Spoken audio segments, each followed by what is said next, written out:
they now have a roof over their head. They don't have to go outside to use the bathroom in the wee hours of the morning, etc. So, and also as a mother, I think about the intersectionalities and the overlaps of my children's identities and how they're treated in certain places and spaces. So, for example, when I lived in Wisconsin, one of the daycares that my daughter went to was like I think a little over 100 degrees outside. There were 16 students in the class, and so when I picked her up, I said, "Did you all go outside?" She said, "Yes." I said, "Did they put sunscreen on you?" She said, "No." The teacher looked at me and said, "You don't need it anyway." And so it's like I was furious but contained. And so I had a conversation with the teacher the next day. I wasn't confrontational. I was just asking her, I signed the papers for you to put sunscreen on my daughter. Why didn't you do that? And she was sweating profusely. And it was like in that moment, I realized that there's so many societal preconceived notions and stereotypes about people based on the color of their skin, the accent. And so I had that opportunity to talk to her and use it as a learning moment. So not because my daughter has darker skin than she was the only black student in the daycare, not because that her skin is darker than the other kids. That doesn't mean that her skin is not susceptible to cancers or whatever the sun can cause. Your response showing all 15 other kids like, oh, if you're dark, you don't need sunscreen. It's almost like perpetuating some of those stereotypes that we have in our society. And so I know that we all have various life experiences, we have various beliefs and ideologies, and all of these hot topics in society. But I'm a firm believer that if we approach these with a compassionate lens, again, looking at the suffering that another person might be experiencing, but also that self-compassion that our first speaker spoke about, right? I have to exercise self-compassion. It's hard because sometimes words hurt. Like being told when I wear my real hair, like, oh, you look more. No, when I wear extensions like I'm wearing now, it's like, oh, you look more professional. I feel so. What's wrong with my real hair? What's wrong with my natural hair? What if tomorrow I decided I want to wear my natural hair? And so hearing that from a superior, somebody that you report to, and others kinds of indignities and microaggressions, like, oh, each time you open your mouth to talk about diversity, I'm like, oh, and roll your eyes at me. It's like, in my previous places of employment in Wisconsin, it's like, do I give myself grace? Because it's like their behavior is not an indication of who I am. So thank you, our first speaker, for talking about that self-compassion piece. Am I going to give myself grace? Am I going to treat myself with compassion, regardless of the next person's behavior and attitude and microaggressions towards me? And so in the famous words of the Reverend Dr. Martin Luther King Jr., I have decided to stick with love. Hate is too great a burden to bear. So for me, I have decided to stick with compassion, both for myself and for others. Otherwise, I'll be helping to perpetuate the suffering that the person in front of me might be experiencing, or even me looking at me in the mirror of trauma that I might be experiencing if I don't give myself grace, if I don't look at the situation with compassion. Thank you.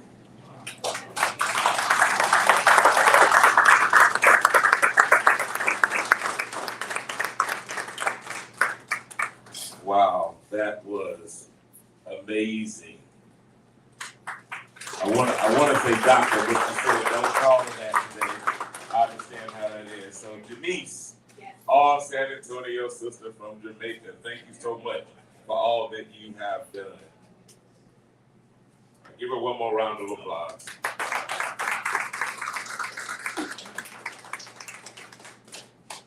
All right, so this person may not be a stranger to you all, but oftentimes you don't always have a face with a movement.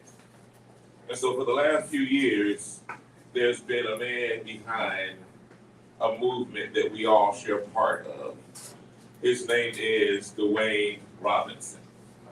Dwayne Robinson currently serves as the City of San Antonio MLK Jr. Commission Chairman. He has served in the capacity since March of 2022 and provides leadership and governance of the MLK Commission and its activities. These activities include the MLK Annual Citywide March, Youth Scholarship, Interfaith Service, Wreath Land Ceremony, the MLK Distinguished Citizen Award, the Baptist Ministers Union Worship Service, Trinity University Commemorative Lectures, Pre-March Program, and Commemorative Program. The City of San Antonio March is the nation's largest with over 300,000 participants. In addition, Dwayne is an ordained deacon at the Antioch Missionary Baptist Church. Please give it up, ladies and gentlemen, for our MLK Commission Chair, Dwayne Robinson.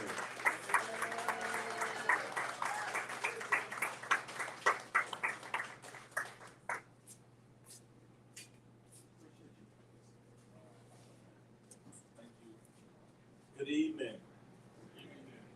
So this is quite interesting. Only for my brother Show would I do this. So let me say thank you, Show, for what you're doing. This series is incredible. I looked at the different venues across the city. I looked at the different speakers. I see Judge is here. She's doing one of them. And my buddy Chris Heron is going to be doing one of them. Just what you're doing is just absolutely incredible. So let's give the show a round.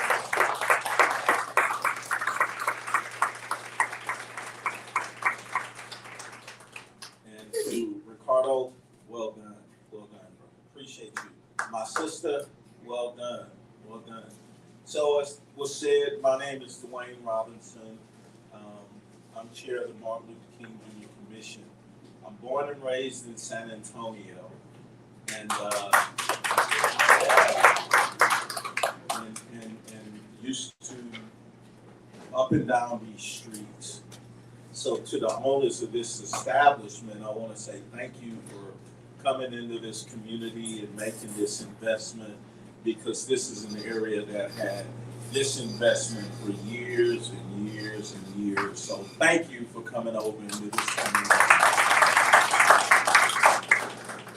So I personally struggle with this kind of stuff because I love doing stuff behind the scenes. I love when nobody knows who I am or anything, because it's not about me, it's about the work that we're trying to do. But I get it. I get the position and the title that I hold right now, and I get it for the history of the work that I've been able to do. I was born and raised on the east side of San Antonio, went to Dory Miller Elementary School, and as a little bitty kid, I was a big fan of the San Antonio Spurs, like a lot of people. And back then, they were playing at the Hemisphere Arena. And you hear all these great stories about all these great players that when they were little, their parents used to take them to the games and they'd have to sit in the nosebleed. Well, at the Hemisphere Arena, you didn't necessarily have to sit in the nosebleed, but if you know San Antonio and they tell you that they used to go to games at the Hemisphere Arena, they must know one thing about it, and they will tell you if they're real.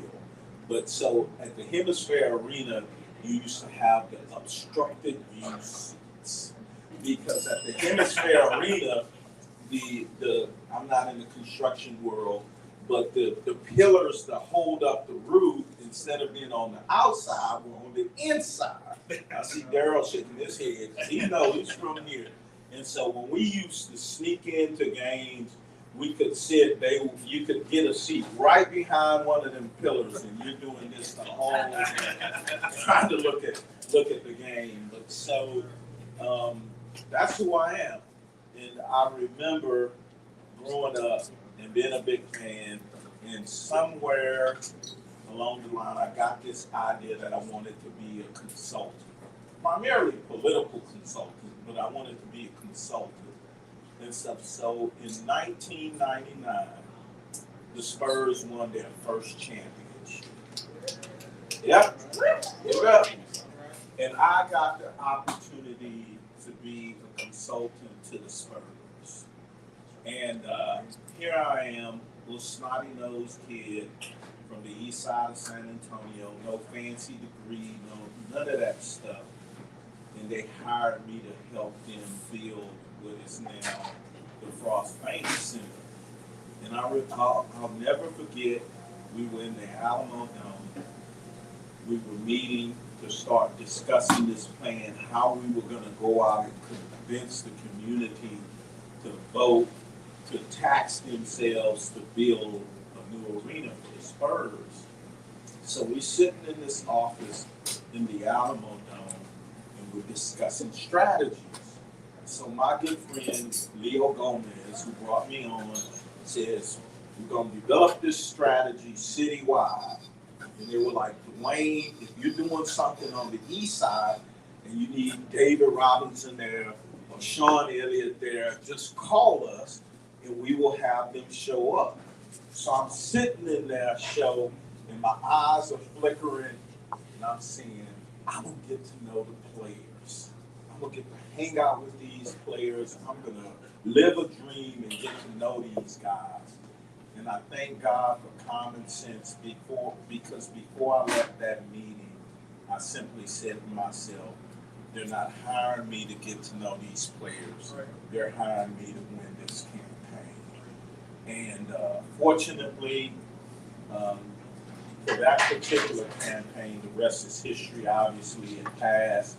But for me, whether it was the Spurs or whether it was Julian Castro or Joaquin Castro or Nelson Wolff or all of these important people in the city that I got a chance to do work for them for, even if it was something that was really important to our city, I believe, pre-K for essay.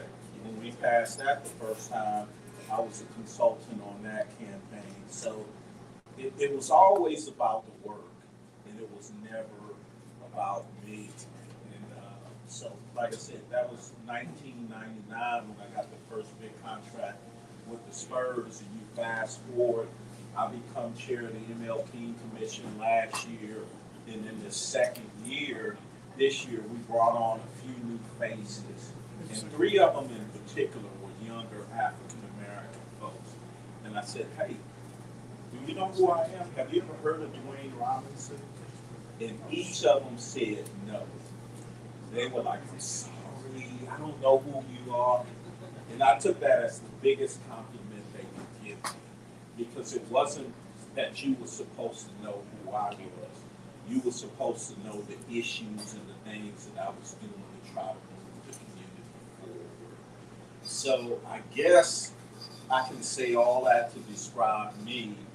But if I bring that home to Martin Luther King Jr., for me, certainly as an African-American male, I understand what he was doing for a lot of people, because he did a lot for a lot of people. It wasn't just African-Americans, but certainly for me as an African-American male, I understand and I respect everything that he was able to do. So I become chair of the ML King Commission, and I'll admit that just like a lot of other people, my ego is bigger than this door.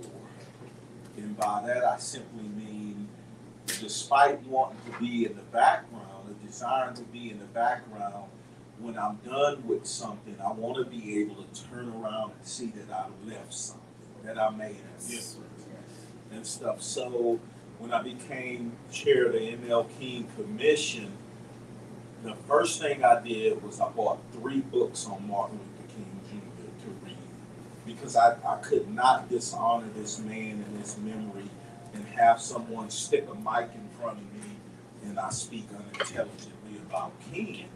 So I started reading some books about King, and here we are, almost 2 years later, I guess, give or take, and I ended up reading 8 books. The last one I read, King of Life, was 555 pages. And I only bring that to your attention to say, number one, that I wasn't reading no 20-page books. I was reading in-depth books about this man. And the one that I just finished reading, it came out maybe about 6 months ago.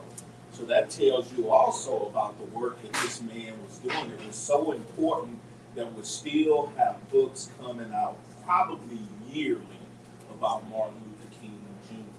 So I made it a point to make sure that I was well educated on the man and what all they were trying to do. Out of curiosity, how many people in this room have attended the ML King March before? All right, so a lot of you all have marched. Did you march Monday? We were ready. One or two. We were ready. None of you marched, right? We canceled the march. It was one of the hardest things that we had to do, and it was one of the hardest decisions that I had to make. And then on top of that, we didn't officially make that decision until 6 o'clock in the morning. 6 o'clock in the morning. And then there were a lot of people that we had to try to get the message to that we had counseled with. A buddy of mine in the back, Snipes, we referee together. And I've been refereeing also since 1999. And when you're the lead official, which we call the white hat, one of your duties in particular, I do football and basketball. In football, when we go to a place to referee a game, all right, one of our first responsibilities is to walk the field and make sure that that field is safe for kids to play on. And in most cases, it's maybe something like a sprinkler head popped up and it didn't pop back, it didn't go back down. So we tell them to get that, put it back down, put some dirt over it, whatever. However, if the field is in such bad condition that it's not safe for the kids, you know what we do? We cancel that game. We cancel that game. So from freaking 12 noon on Sunday, non-stop meeting with city leadership to try to make a call on whether or not we were going to cancel that march. And so we pushed it back 1 hour. We decided we'd push it back 1 hour. Then we said we were going to meet again at 8 p.m. to discuss it again. Then we were going to meet again at 6 a.m. to discuss it again. And at the 8 p.m. meeting, we said we'd keep everything the same, 1 hour's delay. Must have woke up about 4 o'clock in the morning on Monday morning, and I get a call from the young lady who was the chair of our march committee. And she calls me, she says, Dwayne, I just walked outside and my whole front yard and the street in front of me is covered with ice. We need to cancel the march. I want to call the cooks and all of these people that's preparing food. I want to call them and we need to cancel the march. And I said, done. The reason why we did that, why at that moment I said that, because this young lady lived on Martin Luther King Drive. So what that said was for all of the marchers, we were going to be marching on ice. And we could not have that. So I get on a call at 6 a.m. with city leadership, and just so we can make this fun, I'll get myself in trouble. So from the 12 o'clock meeting to the 6 o'clock meeting, little old Dwayne walks into a meeting. It's the mayor, his chief of staff. It's the District 2 city councilman and his chief of staff. It's the city manager. It's the police chief. It's the fire chief. It's the city attorney and the public information officer for the city and government affairs officer for the city.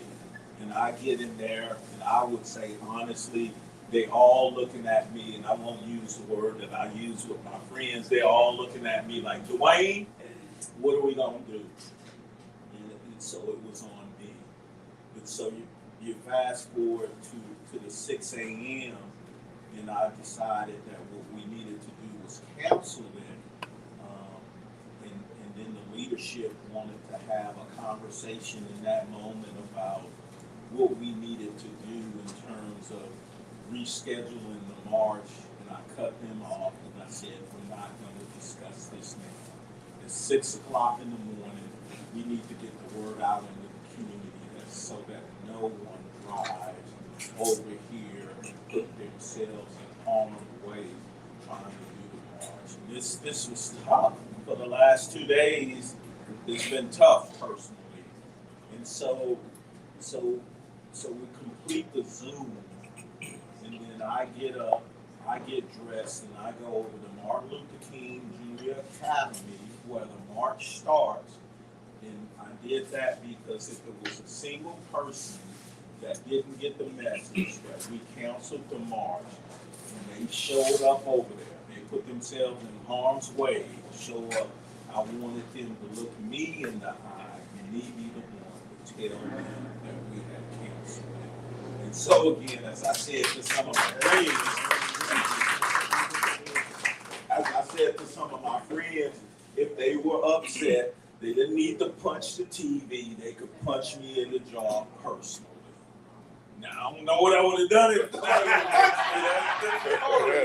but the point is, no matter who you are, or no matter what you do in life, there's a level of accountability that you have to have for yourself. And as I serve in the community, it's the commission, and I'm on 6 or 7 other boards. When I serve, I look at my personal financial circumstances, which aren't great by any stretch of imagination. And I think about King's quote where he talks about anyone can serve. Anyone can serve. So in the perfect world, this would have been a conversation where I could hear from you, and you could tell me what you think we can do better with the commission, or the current mayor is one of my clients, what we could do better with city government or at the county, any of those levels. But I guess right now, I just would encourage you all to get involved and to serve, because if I can do it, trust me, you can do it. And everywhere I go, and people want to point me out for being the chair of the Martin Luther King Jr. Commission, the one thing about it, when I walk into any room, the first thought that crossed my mind is everybody in this room could be the chair of the Martin Luther King Jr. Commission, or whatever it is you want to do. But you just have the purpose in your heart that you're going to do it, and then you have to stand up and be accountable for it when you step into a leadership role. Right now, I have to figure out how in the world do we compensate all of these people that showed up, some of whom that came from out of town and out of the state.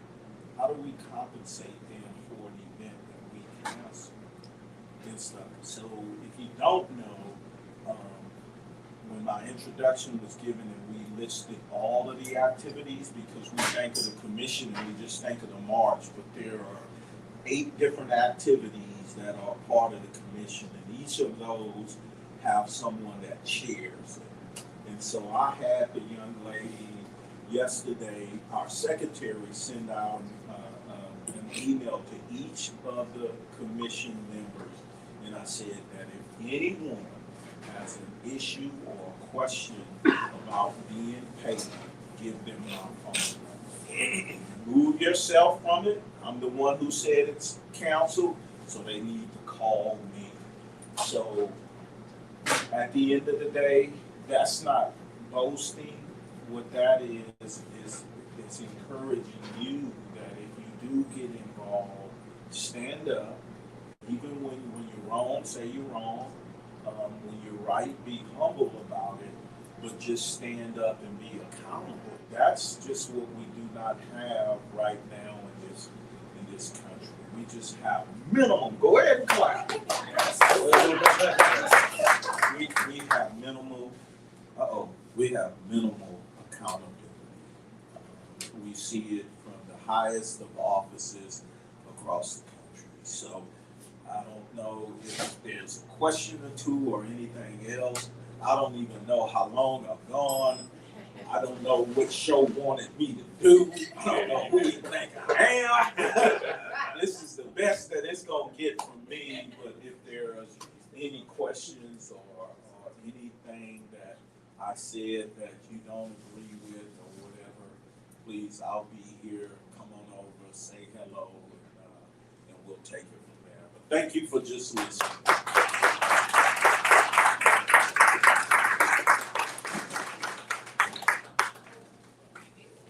Ladies and gentlemen, Dwayne Robinson.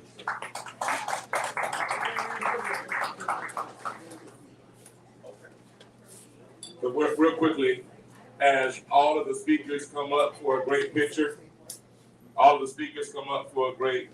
and then after the speakers come up, anybody else who wants to join that picture after the speakers have taken that picture, please do come up. I want to echo this as we go out into the community. This seems like one of the words that we go into 2024 with, maybe all the others, and that's accountability. We want to continue.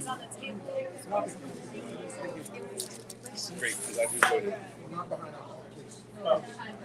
Also tomorrow, 6:30, please meet us at In the Eye of the Beholder Art Gallery and Studio in 1917 North and Brockville to continue the Dream Hour Speaker Series. See you then. I'm gonna back up just for a second. Just come in a little bit. Real quick, where we heads out, just gonna know we're having an open mic after this. Not here for that. I'm gonna have y'all look at this camera real quick. We'll have Here we go. musicians, we'll have 1, 2, and 3. Capture 1 more. 1, 2, and 3. You got it. Okay, just clear them. Just clear them.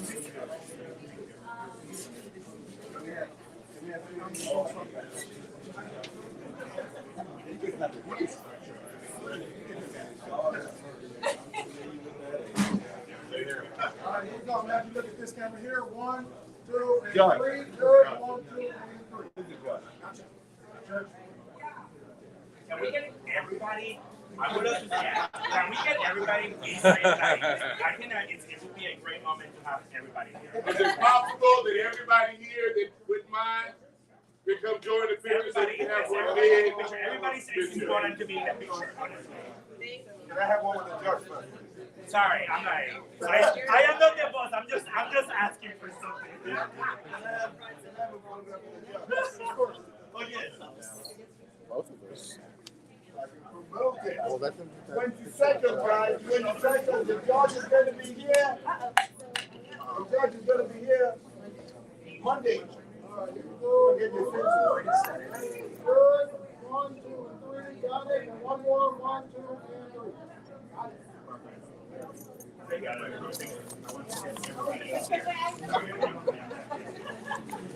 it. Honestly, like, everybody's important here. Everybody has their own story, and everybody's trying to be in this picture.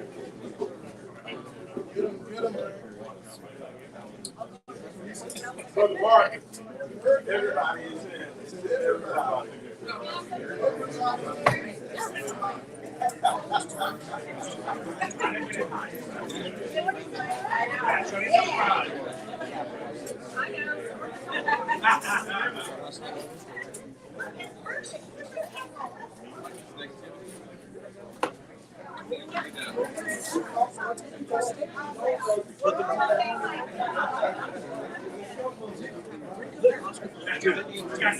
I'm going to the back.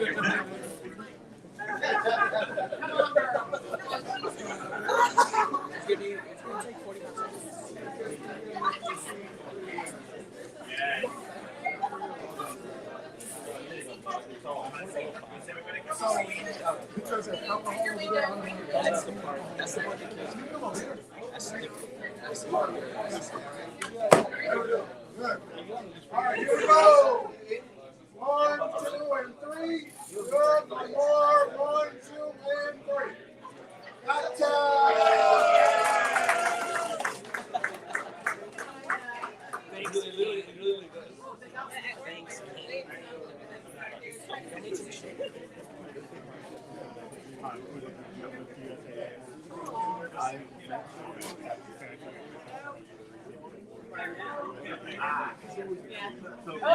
So when I saw them, when we started talking, I was like, Yeah. I know I've heard her voice. So I was like, literally.